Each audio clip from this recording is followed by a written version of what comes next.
শ্রীকৃষ্ণের উপর ভরসা করলে শ্রীকৃষ্ণ কিভাবে তার ভক্তের সাহায্য করে দেখুন। রাধে রাধে বন্ধুরা, রাধেকৃষ্ণ চ্যানেলে সকলকে জানাই স্বাগত। আজকে আমরা জানবো ভগবানকে ডাকলে ভগবান আমাদের ডাকে কিভাবে সাড়া দেয়, কখন কিরূপ ধরে আমাদের মনের ইচ্ছা পূরণ করেন এবং আমাদের সমস্ত বিপদের হাত থেকে রক্ষা করেন। আজ একটা কাহিনীর মাধ্যমে জানবো, তাই আমার কথাগুলো প্রথম থেকে শেষ পর্যন্ত মন দিয়ে শুনুন। আশা করি আপনাদের উপকারে আসবে। আর এই কথাগুলো জানার আগে আপনারা যারা এই চ্যানেলে নতুন তারা অবশ্যই চ্যানেলটিকে সাবস্ক্রাইব করুন এবং পাশে থাকা বেল বাটন প্রেস করুন এরকম নতুন নতুন তথ্যকথার নোটিফিকেশন পেতে। আর আমার কথাগুলো শুনে ভালো লাগলে অবশ্যই একটা লাইক করুন এবং শেয়ার করুন। তাহলে চলুন শুরু করা যাক।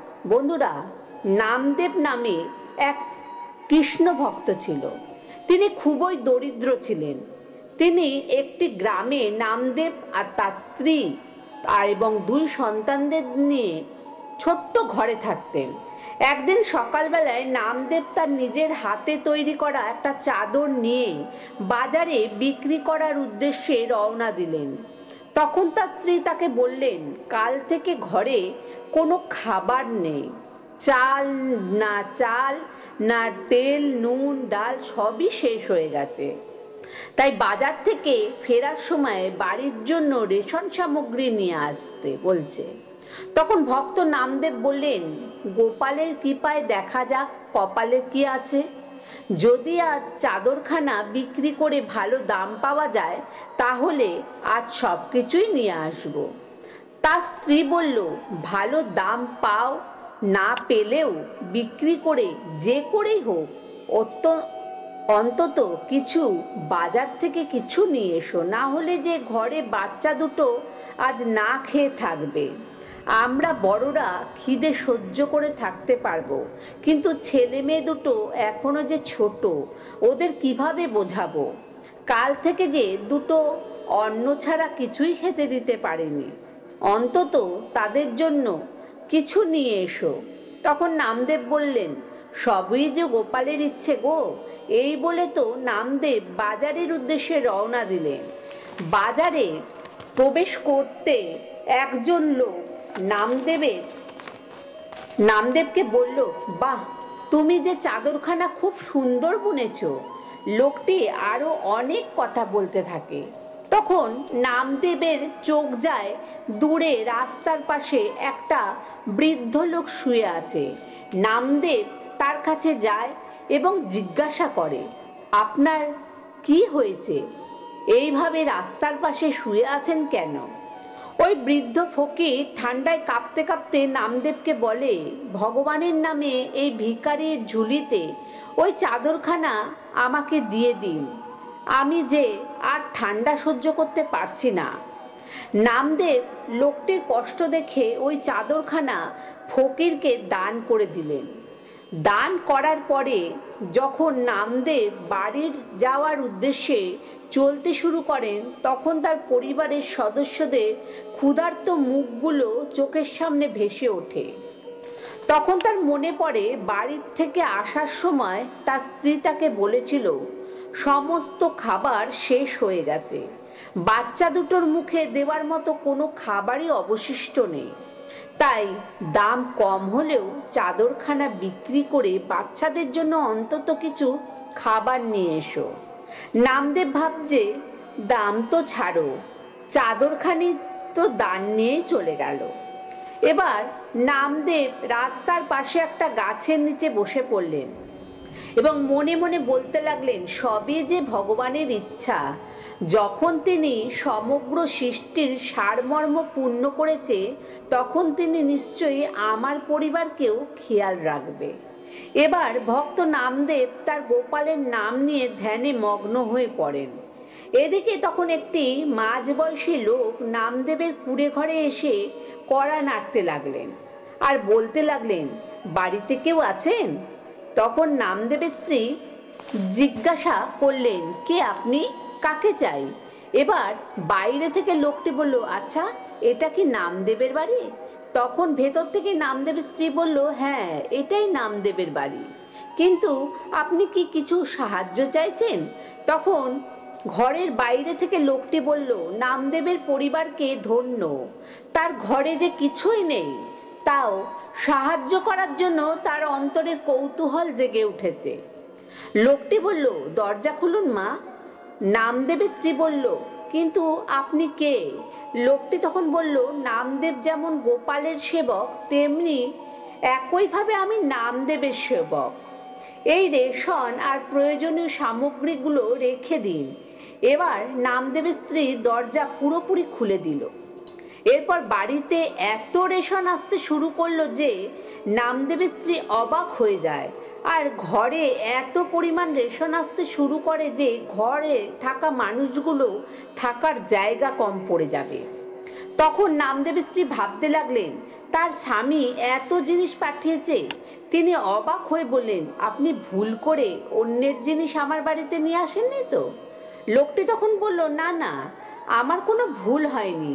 আসলে নামদেবের হাতে তৈরি করা চাদর যে সত্যিকারের সরকার ভালো দাম দিয়ে কিনে নিয়েছে। নামদেবের যতটা সামর্থ্য ছিল সে করে দেখিয়েছে, আর আমার সরকার তার সামর্থ্য দেখাবে। তাই আমার সরকারের যতটুকুনি সামর্থ্য আছে তাই দিয়েই পরিশোধ করছে। বাড়িতে কোথায় কোথায় ফাঁকা জায়গা আছে বলে দিন। এবার নামদেবের বাড়ির খালি জিনিস আসতেই থাকলো। এদিকে সন্ধে নামতে শুরু করলো। এদিকে নামদেবের স্ত্রী ঘরের জিনিস রাখতে রাখতে না পেরে ক্লান্ত হয়ে পড়ল। ঘরে এত জিনিস আসতে দেখে শিশুরাও খুব খুশি হয়ে গেল। তারা তখন কখনো বস্তা থেকে চিনি বের করে খেতে লাগলো, আবার কখনো গুড় খায়, আবার কখনো মিষ্টি ফল খেতে থাকে, আবার কখনো সুন্দর প্যাকেটে সাজানো মিষ্টি দেখে লোভ অনুভব করে এবং সেখান থেকে মিষ্টি বার করে খেতে বসে পড়ে। তাদের শিশু সুলভ মন যে তখন তৃপ্ত হয়নি। অথচ নামদেব এখনো বাড়িতে ফিরে আসেনি, কিন্তু জিনিসপত্রের আগমন তখনও অব্যাহত ছিল। শেষে নামদেবের স্ত্রী হাত জোর করে বললেন, আরে সেবক, এখন আপনি দয়া করে চলে যান। আমার স্বামী বাড়ি এলেই তখন না হয় বাকি জিনিসগুলো নিয়ে আসবেন। আমার স্বামী যে এখনো বাড়ি ফিরলেন না, আমাদেরকে যে তাকে খুঁজতে যেতে হবে। তখন সেই লোকটি বলল, মা, আপনার স্বামী তো গ্রামের বাইরে একটি গাছতলায় বসে গোপালের ধ্যান করছে। এবার নামদেবের স্ত্রী নামদেবকে দেখতে সেই বটগাছের কাছে চলে গেল। পরিবারের সকলকে সামনে দেখে নামদেব ভাবতে লাগলো, নিশ্চয়ই ক্ষুধার জ্বালা সহ্য করতে না পেরে আমাকে খুঁজতে বেরিয়েছে। নামদেব কিছু বলার আগেই নামদেবের স্ত্রী বলতে লাগলো, কিছু টাকা তো বাঁচিয়ে রাখতে পারতে। চাদর খুব ভালো দামে বিক্রি হয়েছে বলে আজকেই কি সব জিনিস কিনে বাড়িতে পাঠাতে হবে? ভক্ত নামদেব এবার কয়েক মুহূর্তের জন্য বিস্মিত হয়ে গেল। তারপর বাচ্চাদের হাসি মাখা মুখ দেখে বুঝতে পারল কিছু তো একটা ঘটেছেই। আমার প্রভু মনে হয় এমন কোনো খেলা খেলেছে যে নামদেব তো সমস্ত পরিবারের দায়িত্ব ভগবানের কাঁধে সঁপে দিয়েছিল।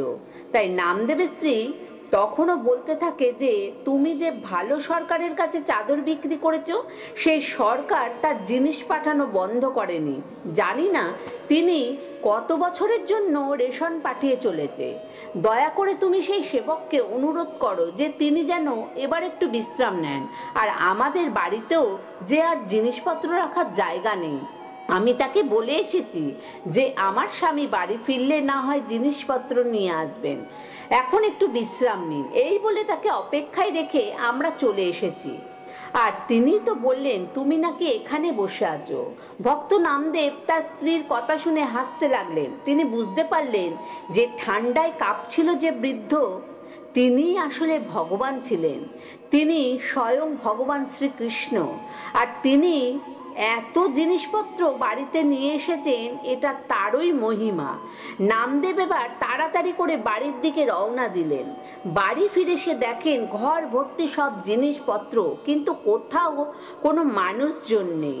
তখন রামদেবের স্ত্রী বলল, দেখো তোমার সরকার কত জিনিস পাঠিয়েছে, তিনি তো আমাদের অনেক জিনিস দিয়ে চলে গেল। তখন নামদেব বললেন, আমার সরকার যে এমনই, তিনি যখন দিতে শুরু করে তখন গ্রহণকারী নিতে নিতে ক্লান্ত হয়ে পড়ে, আর তার যে উপহারের কোনো শেষ নেই গো। এ তো সত্যিকারের সরকার, আমাদের সবার সরকার, আমার সরকার। নামদেব হাত জোর করে ঠাকুরের উদ্দেশ্যে বলে, জয় শ্রীকৃষ্ণ। আজ পর্যন্ত এইটুকু। বন্ধুরা, আমার কথাগুলো ভালো লাগলে একটা লাইক করবেন আর শেয়ার করবেন। আর ধন্যবাদ।